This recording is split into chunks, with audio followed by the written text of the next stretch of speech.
ନିଜ ମନରେ ଭୁଲ ଧାରଣା କେବେ ବି ରଖିବେ ନାହିଁ। ଜୟ ଶ୍ରୀ ସୀତାରାମ।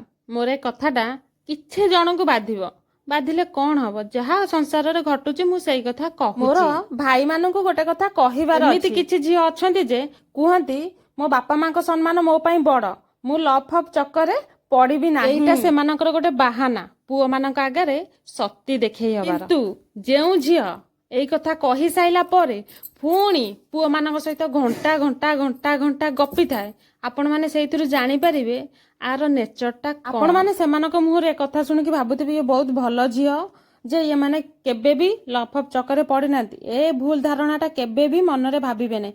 ଏମାନଙ୍କର ଗୋଟେ ଦିଟା ନୁହଁ, 5-10ଟା ଖଣ୍ଡ ବୟଫ୍ରେଣ୍ଡ ଥାନ୍ତି। ମାନେ ନିଜର ସ୍ୱାର୍ଥ ପୂରଣ ପାଇଁ ପୁଅ ମାନଙ୍କୁ ଫସେଇବେ, କାମ ସରିଗଲେ ଶିଶୁପାଳ କରି ଛାଡିଦେବେ। ତେଣୁ କରି ମୋର ଭାଇମାନଙ୍କୁ ଗୋଟେ ଅନୁରୋଧ, ଏହିପରି କିଛି ଝିଅଙ୍କ ଜାଲରେ ପଡନ୍ତୁ ନାହିଁ କି ନିଜ ଜୀବନ ହାରନ୍ତୁ। ଏହିପରି ଝିଅ ମାନେ ବାପା ମାଙ୍କ ଆଗରେ ଗେହ୍ଲେଇ ହେବେ, ଆଉ ପଛରେ ପୁଅ ମାନଙ୍କ ସହିତ ଖେଳ କରିବେ। ସେଇ କିଛି ଝିଅଙ୍କୁ ଅନୁରୋଧ ଯେ ଆପଣ ମାନେ ଆପଣ ମାନଙ୍କର ବାପା ମାଙ୍କ ସହିତ ଗେହ୍ଲା ଝିଅ ହେଇକି ରୁହନ୍ତୁ। ଦୟାକରି ଗୋଟେ ପୁଅର ଜୀବନ ସହିତ ଖେଳନ୍ତୁ ନାହିଁ କି ଗୋଟେ ମାର କୋଳ ଖାଲି କରନ୍ତୁ। ଆପଣ ମାନଙ୍କୁ ମୋର ଏ କଥାଟା ଯଦି ଠିକ ଲାଗିଥିବ ତାହେଲେ କମେଣ୍ଟ କରିବେ, ଯଦି ଭୁଲ ଲାଗିଥିବ ମତେ କ୍ଷମା କରିଦେବେ। ରହିଲି, ଜୟ ଶ୍ରୀ ସୀତାରାମ।